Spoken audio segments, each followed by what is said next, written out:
જય શ્રી કૃષ્ણ મિત્રો, સ્વાગત છે મારી ચેનલ ગુજરાતી સ્વાદમાં।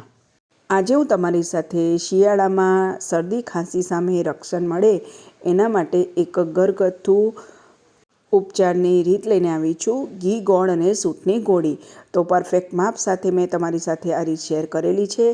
તો એના માટે મેં 1 કપ સૂંઠનો પાવડર લઈ લીધો છે, 1 કપ દેશી ગોળ લીધો છે અને અડધો કપ ચોખ્ખું ઘી લીધું છે।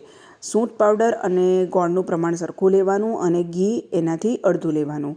હવે સૂંઠ પાવડર છે તે આદુની સુકવણામાંથી બનતો હોય છે, એટલે એને આપણે ચાળી લેવાનો, કેમ કે આદુમાં રેસા રહેલા હોય છે અને જ્યારે આપણે ગોળી બનાવીએ તો એ રેસા ખાવામાં આવે તો મજા ના આવે, એટલે આ રીતે સૂંઠ પાવડરને ચાળી લેવાનો અને આ જે ચડામણ હોય એટલે કે જે રેસા નીકળ્યા હોય એ તમે ફેંકી ના દો અને જ્યારે ચા બનાવો તો એમાં પણ તમે ઉમેરીને ઉપયોગમાં લઈ શકો છો, કેમ કે એમાં પણ થોડો ઘણો રસ રહેલો હોય છે, કસ રહેલો હોય છે। તો આ રીતે મેં સૂંઠ પાવડર ચાળી લીધો છે। હવે એને મેં પાછો બાઉલમાં લઈ લીધો છે। હવે સૌથી પહેલાં ઘીને મેં થોડુંક નવશેકું ગરમ કર્યું છે અને એની અંદર ગોળ ઉમેરી દેવાનો છે અને એકદમ સરસ રીતે મિક્સ કરી દેવાનું છે। ગોળની એક પણ કણી ના રહે એનું ખાસ ધ્યાન રાખવાનું।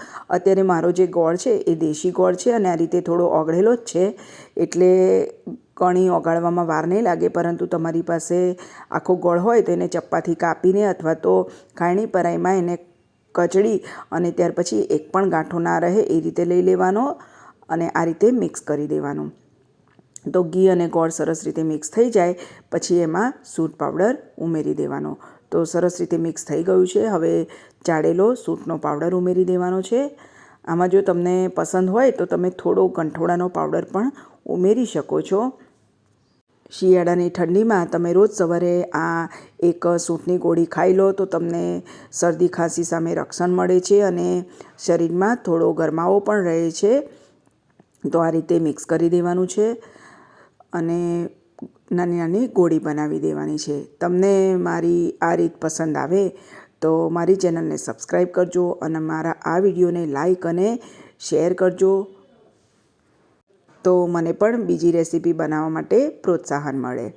તો આ રીતે બધું મિક્સ કરી દીધું છે અને નાની નાની ગોળી વાળી દેવાની છે। લખુટી જેટલી જ ગોળી વાળવાની છે અને દિવસમાં એક જ ગોળી આ ખાવાની।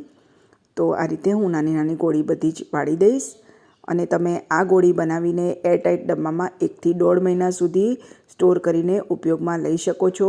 ફ્રીજમાં પણ એને રાખવાની જરૂર નથી અને તમે કોઈ પણ ટૂરમાં કે એમાં જાઓ તો તમે સાથે આ ગોળી લઈ જાઓ તો તમને ઠંડી સામે રક્ષણ મળે છે।